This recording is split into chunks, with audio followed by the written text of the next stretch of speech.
Good evening. What is this thing called love? That's Stephane Wrembel and the Django Experiment live from the Jazz Gallery. I'm Lezlie Harrison, the host of Come Sunday, and welcome to WBGO's encore performance of Stephane Wrembel and the Django Experiment. And the Jazz Gallery is an organization that is very, very dear to me. The Jazz Gallery, where the future is present. Tonight, Stephane Wrembel will join me for what will certainly be a spirited conversation. We are very delighted to bring you this encore presentation this evening on this Giving Tuesday, a global day dedicated to giving back to organizations that people around the world value. WBGO is your 24-hour source of jazz, news, blues, classic, soul, and original programming. And we are very proud to be a participant in Giving Tuesday. At a time when we are all experiencing the pandemic, generosity is what brings people like us all together, all races, all faiths, political views together across the globe. Music has the same connecting power.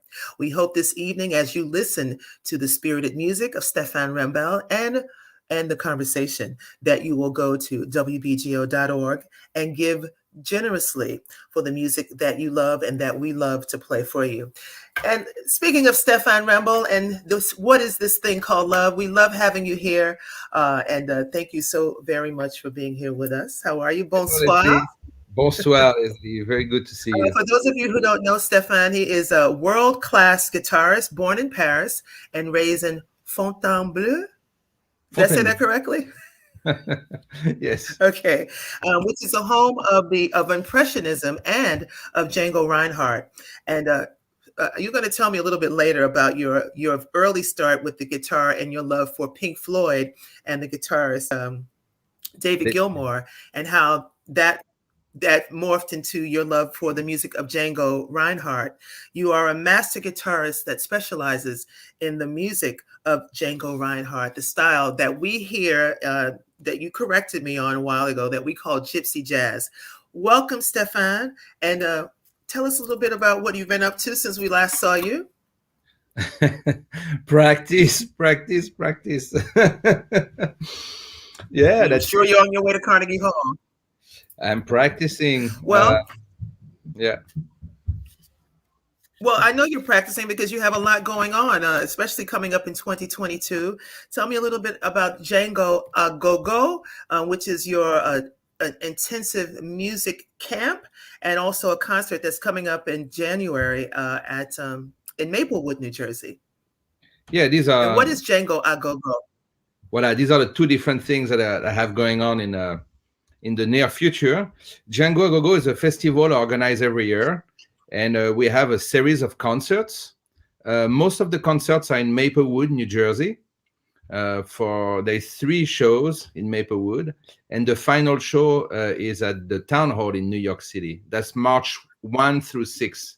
March 1st is the first show, and March 5th is the last concert at the Town Hall, and March 5th, and the 6th we party and all. But I bring like some of the greatest players in the world: Raphaël Faïs, Sébastien Félix, Laurent Estin. These people are like living legends in France. They are like great masters of the guitar. They're gypsies. They know Django like no one else, and they are like real true. They are true living legends in France. They are very, very difficult to get, with the visas, and you gotta contact them and all. It's a bit complicated, but they're coming. So we're gonna have them, and then there is a guitar camp for the whole week. So all day long we have 30 students. I do 3 groups of 10 students, and we rotate so everyone can learn with everyone. And we spend the day together, like playing guitar, jamming, learning, having classes and all. Then at night is the concerts, and then after the concerts we go to the local pubs in Maplewood and we jam, and we do that for the whole week. That's the first week of March 22, and that's Django Go-Go. So tell me a little bit about the Django experiment, because that's who you had at the Jazz Gallery with you, that the experiment. Are any of those musicians part of the Go-Go? Oh, yeah. The Django experiment is my regular band, Harry Folman-Cohen on bass, and Josh Kerr on guitar, and Nick Anderson on drums, so the four of us. And we added Daisy Castro on violin and Nick Driscoll on saxophone and clarinet. Great band. Thank you. Band. And these guys are amazing. I'm like very fortunate to be playing with such high caliber musicians. And so this is not only the music of Django Reinhardt, but we're also influenced by a lot of different things, including like Coltrane and Indian music, and Middle Eastern music. And also when we play, we have like everything. We just try to not hold anything. We just play what we play at that moment, wherever it comes from, Definitely the Coltrane energy is part of like what we like. So that's why we could. Yes. So, so tell me about a little bit about how you gathered these wonderful gypsy musicians to do this wonderful Django Agogo, a little bit of the story behind the Django experiment. So Raphael Faiz, I started playing Django when I was 18 or 19 years old. So we're talking about the early 90s. 92, 93. And Raphael Faiz was already a legend back then. He's like the first guy to start recording Django again in the late 70s with his dad. He was very young, like 16 or 17. He's a master classical player, flamenco player, musette player, and Django player, like everything. He's really like highly regarded in everything, everywhere. And then when I was a kid and I was learning, he was one of the legends, the masters, so we would like buy his albums wherever we could find it, because it was very hard to find back then. There was no YouTube, there was nothing like that, So finding these Right. low volume production with like indie labels and stuff was very hard, So we got a few albums and we're transcribing, trying to see him in concert, drive for like 4 or 5 hours to go see him in Brittany, play a show, come back home. He's like definitely a very important player in the whole history of the modern Django stuff, and we became friends. Well, speaking of your transcriptions, I want to come back to that a little bit later because you have transcribed 17 Django Reinhardt solos, little unknown. There. Okay, hold on to that. We want to come back to that because I want to give it a little bit more time, but I want to go back to hear some more music. And you have some of your students that are checking in and saying hello to you, and we'll have them a little later on have some questions from you. But tell me a little bit about Nuage. Nuage is the clouds, if I'm incorrect. Nuage? Yes, it means the clouds, and it's the next song we're going to hear.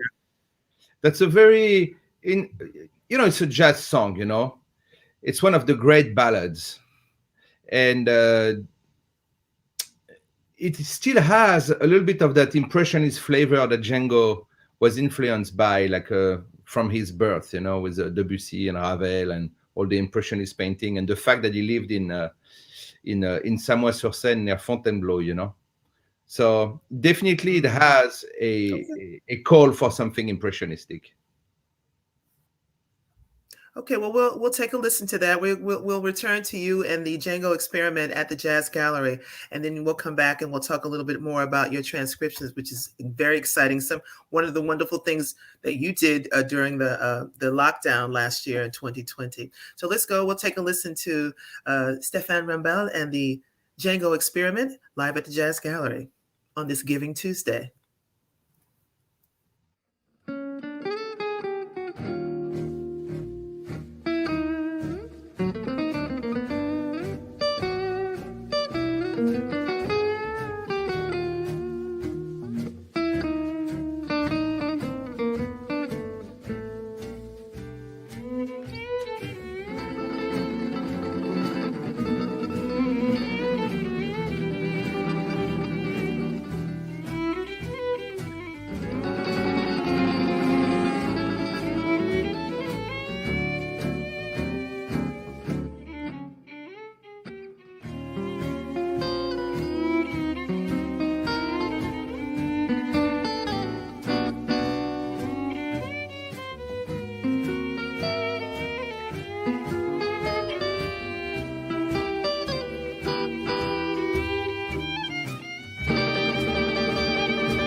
Bravo.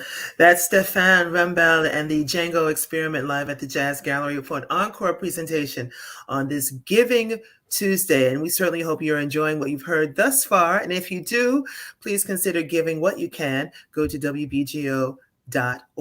I'm so delighted to be here with you, Stephane. I'm trying to get myself situated in the frame. So I have all of you. I want you to have all of me. So listen. That was a wonderful tune, Nuage, written by the great Django Reinhardt, whom you are a master of his music and bringing his music to the world. And last year, when we were all locked down all around the world, you put yourself to good use and good time by transcribing 17 little-known preludes for solo guitar that Django Reinhardt recorded between 1937 and 1950.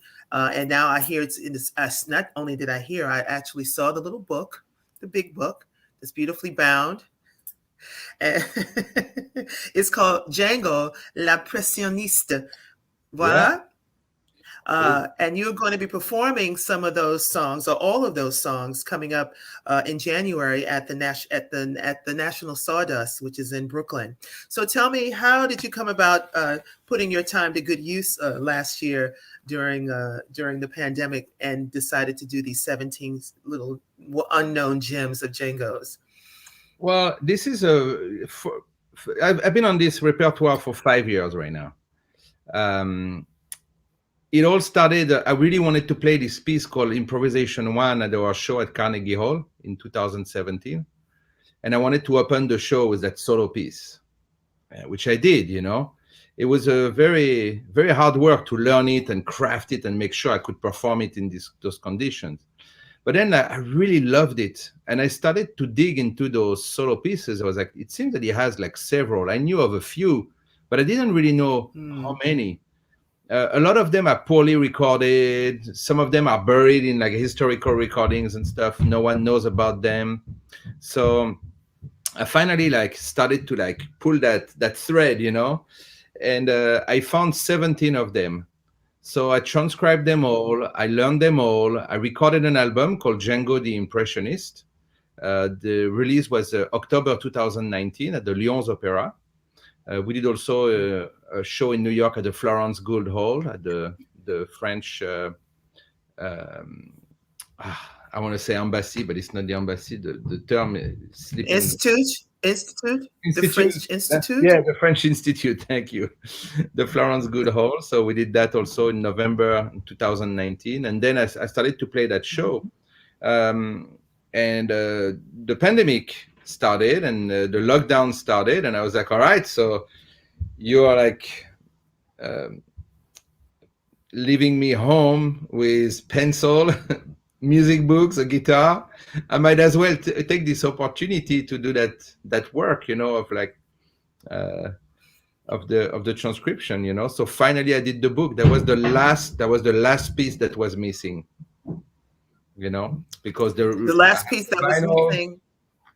See, there was the recording, see what I mean, the concerts and all, and now it's complete. There is the transcription, there is the album. It's a whole situation. Exactly. So it's 17 preludes, and it's actually a full classical recital.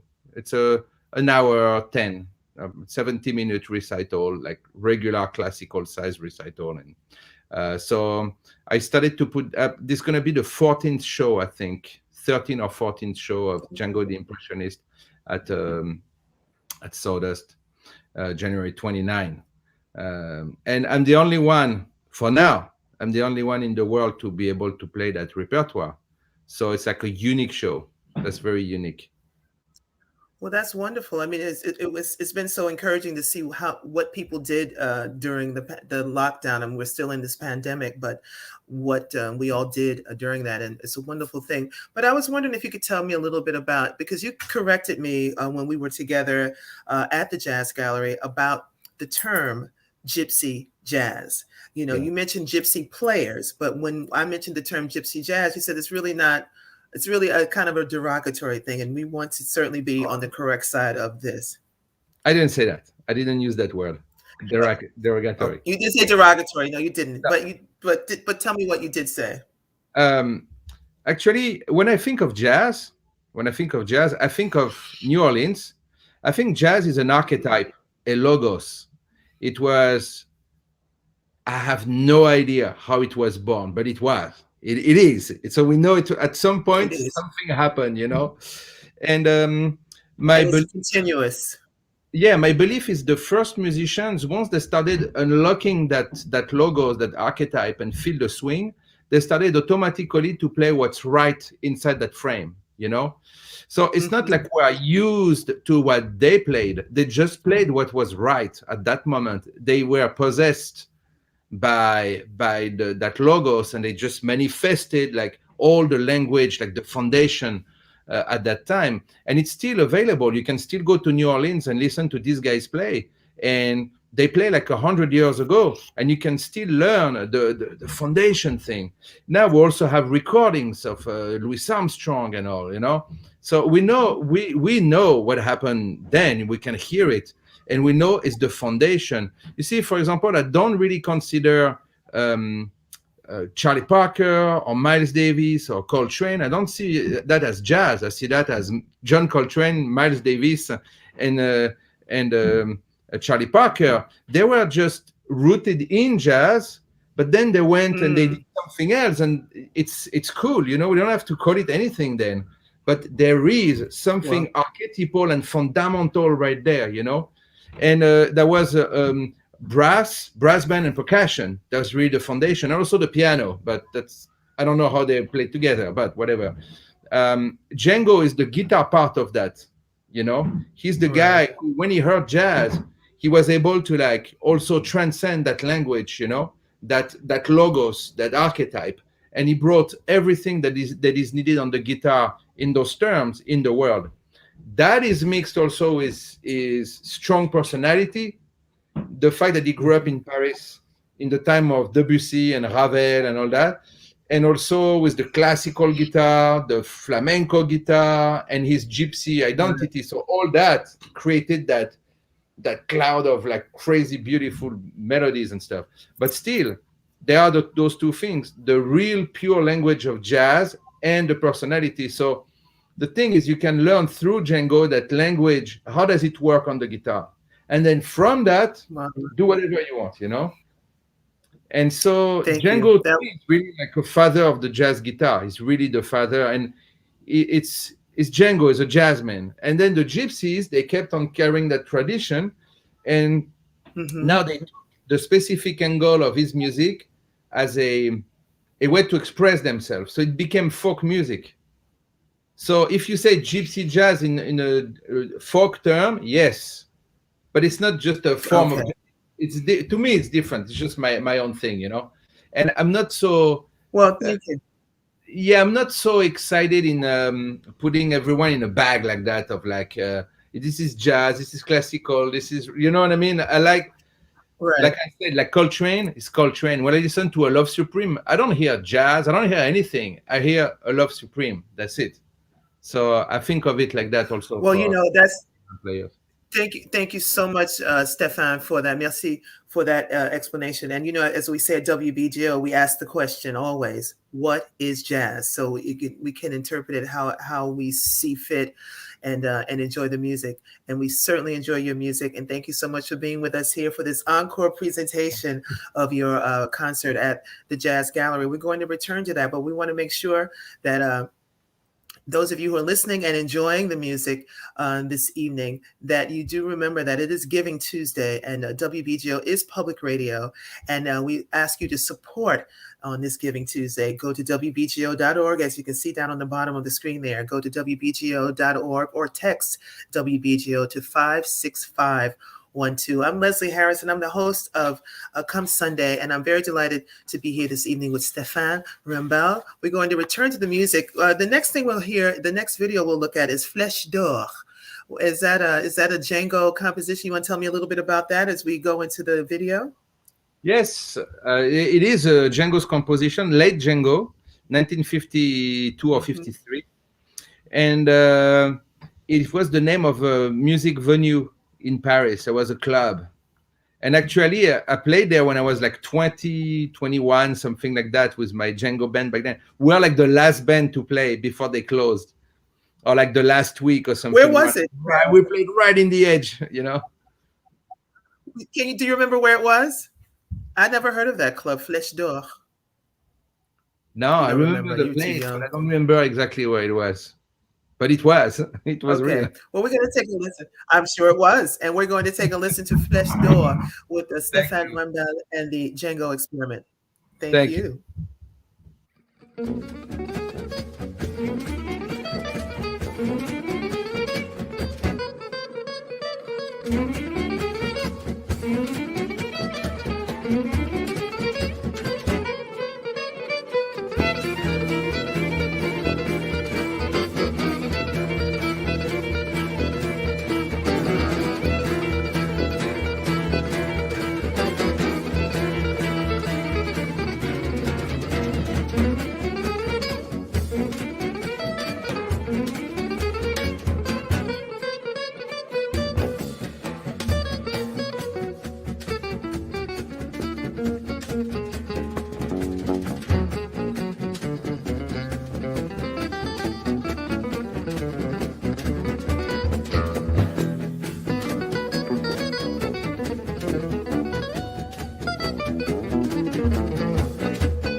It's Stephane Wrembel and the Django Experiment live at the Jazz Gallery, an encore presentation with Flèche d'Or, which I understand translates into Golden Arrow.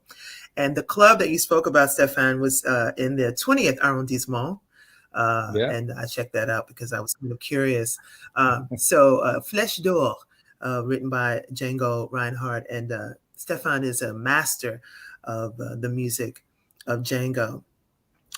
Welcome, Stephane, and welcome on this Giving Tuesday. For those of you who are just checking in, we are bringing you this encore presentation from the Jazz Gallery with Stephane Wrembel and the Django Experiment.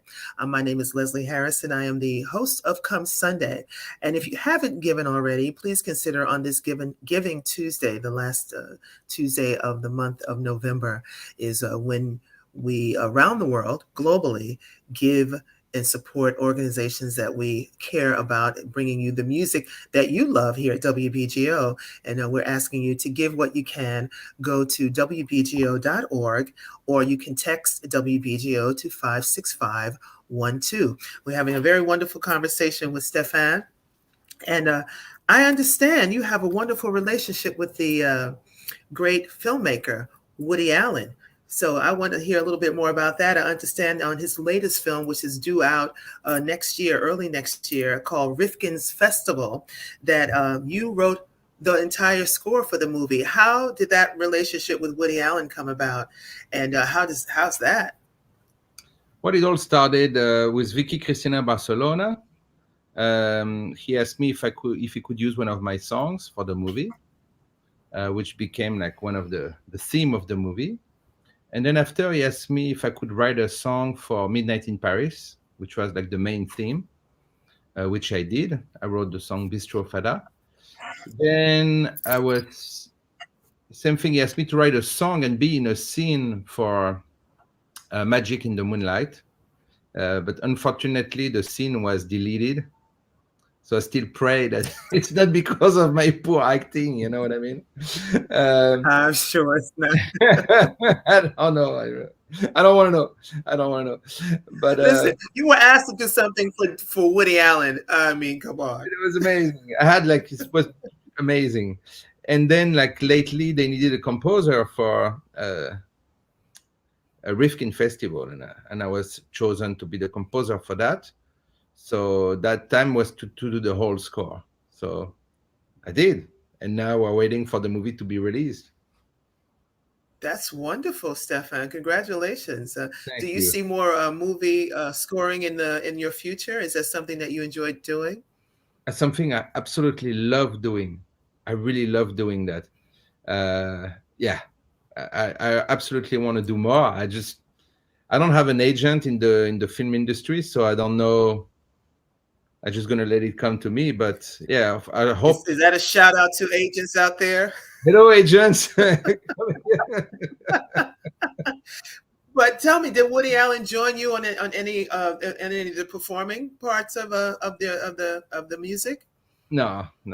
As he plays clarinet, if I remember correctly, did he step in and play a little clarinet? No, he didn't. But I would have been great. I would have loved that, but no, unfortunately.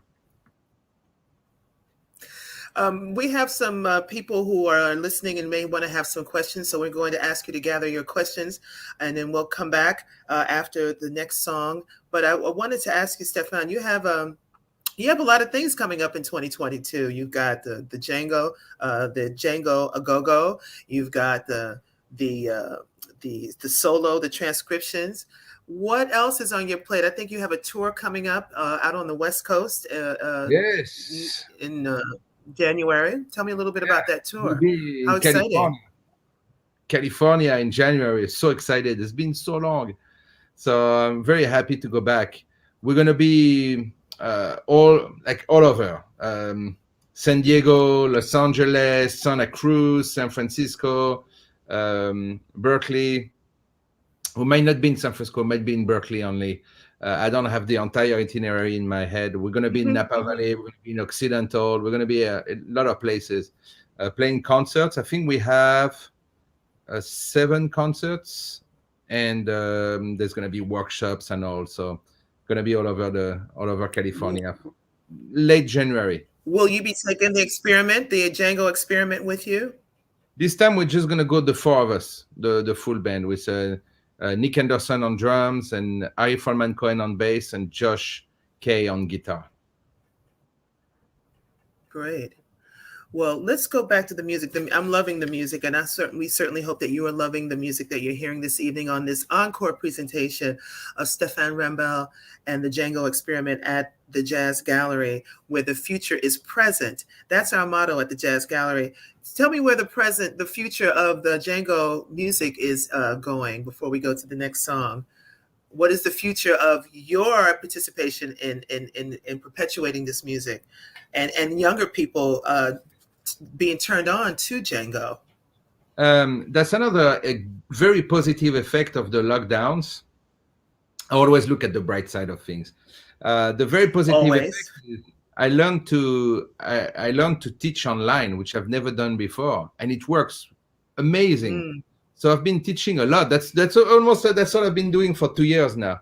I've been teaching for 30 years, but right, the last 2 years, that's almost all I did, besides the transcription and the practice of classical, And I found some very interesting things about the whole structure of jazz on the guitar because of Django, like the whole Django thing. And I forgot where I am right now in my speech. I'm losing track. We're talking about teaching. That's okay. It's okay. I can try to get you back on track. That's one of the things. That's one of the things that I did.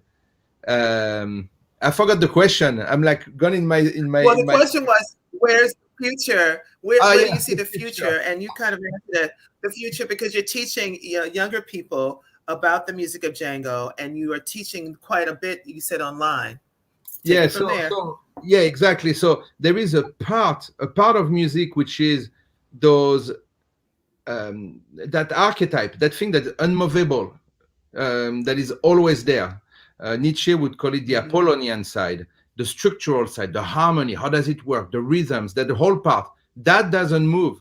I think like really the future is to bring that thing in the light and have everyone being able to rationally learn these things. But then every person is different. Every person is radically different. We are all completely different creatures, each one of us. We're all unique. And that is, you learn the foundation, you learn the thing that is in common, and then you do your unique thing. And that's it. There's no other thing in music. There's nothing else. No matter what the style, no matter anything, As a singer, I trust that 100%. And also, I love the fact that you're teaching a younger generation the music of Django and just music in general.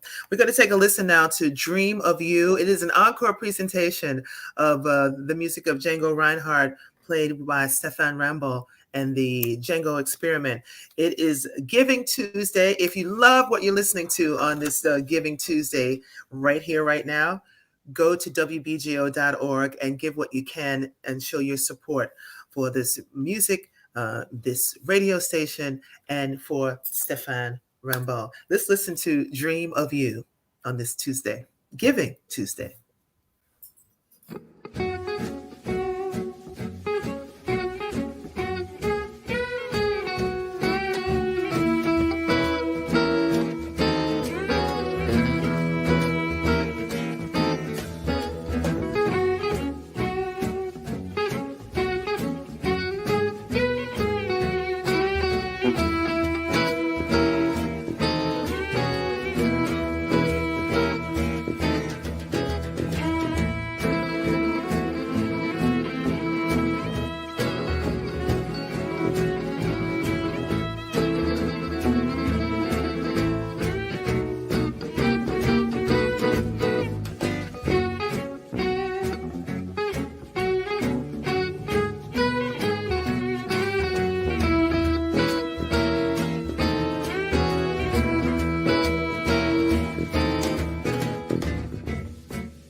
That's Dream of You with Stephane Wrembel and the Django Experiment with an encore presentation from the Jazz Gallery where the future is present.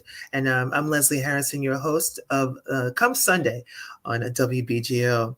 And I'm so happy to be here with you, Stephane, and talk with you this evening and learn a little bit more about Django and the music. And I'm sure a lot of the people looking in tonight appreciate it as well. We do have a question about are the gigs different when you play in Europe? Are the gigs different when I play in Europe? Yes. It's a very impressionist question. Like, do we play different? I don't know. It's the vibe with the crowd is definitely different. It's a different interaction with the crowd, and I agree. Otherwise, it's still us, so we still play the same, and the venues are this. I don't know. Not really. Not really. Well, I think it depends on the venues you play, and just like in the States, but yeah, it's a different. It's funny because it's a different interaction with the crowd altogether. You know, the presence of the crowd is different. That changes the vibe of the whole show because it's not only us playing; it's like an entire experience for everyone. You know, and it's great too. It's just different. Well, you don't have any gigs coming up in Europe right away. I think your next tour is your next upcoming gig will be at Dizzy's in New York City in January. You're busy in January, Stephane. No, we just played at Dizzy's. We just had you 8 just shows. Played Dizzy's. Oh, okay, okay. So I was wrong. Anything else you'd like to add before we wrap up this wonderful evening? Yeah, we still play also on Sundays at Barbès in Brooklyn. We're back to that every Sunday at 9 p.m. And yeah, there is the tour in January. There is Django a Go-Go in March, the first weekend of March. Then we're going to be in the Midwest in April. What else can I say? I think that's it. I'm sure all this is on your website. You do have a website and a way that people can get in touch with you. Yeah, StéphaneWrembel.com. It's my name, one word, StéphaneWrembel.com. Very easy. And I hope that I'm going to get my Facebook band page back, which has been hacked in July 3rd. It's been hacked, and I'm still trying to get it back. You know, it's like pulling teeth, which was pulling giant teeth with like Facebook. You know, but I'm not letting it go. So they're gonna give me my page back. And also, I hope you get it back. And you know, we play your music on WBGO. Every last one of your experiments we've been playing on WBGO, and it's been a wonderful. I love your music, and thank you so much for sharing it with us on this Giving Tuesday. I just wanted to add just one last thing, because in the beginning you mentioned Pink Floyd, The Wall, and today Pink Floyd is the anniversary. It was released this day today in 1979. The Wall, one of the greatest album ever recorded. So speak about that just a little bit, because in the beginning, I found out that Stephane was a big fan of Pink Floyd's before you were even turned on to Django, I believe.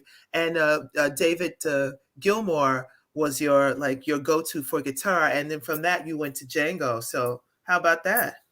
Oh yeah, Pink Floyd is definitely my favorite band ever. I connect to that. So maybe some Pink Floyd in the future.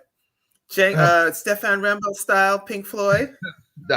I don't touch Pink Floyd. I let Pink Floyd be Pink Floyd. You know what I mean? I love it so much, and I had the good fortune of meeting Roger Waters a few times now. I love Roger Waters, fantastic bassist and songwriter, and he's very funny. Like in real life, he's really cool. You know, I've had greatest time with him. So it's I don't know, all that is very meaningful to me, and especially The Wall, which is the first album I remember. I was like 5 years old when it came out, and I really did something for my musical universe. It never left. You know, it was a shock wave that never left. Great. Well, your music is great. It will never leave us. And thank you for giving it to us. And please give us more of it. And we'll play it for you on WBGO. My name is Lezlie Harrison, and we want to thank those of you who tuned in tonight. And if you'd like to see the whole concert from the Jazz Gallery, you can go to WBGO.org, where you can also put a little drop in the bucket, as this is Giving Tuesday. And we appreciate you and we thank you. Merci beaucoup, Stéphane, pour la Merci musique et beaucoup. pour la Thank you, Leslie, and conversation et tout ça.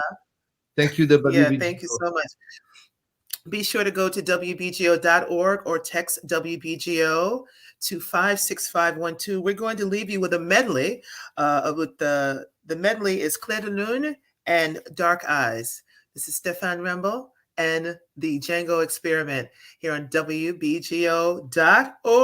Thank you so much. Bonsoir. Thank you. Bonsoir.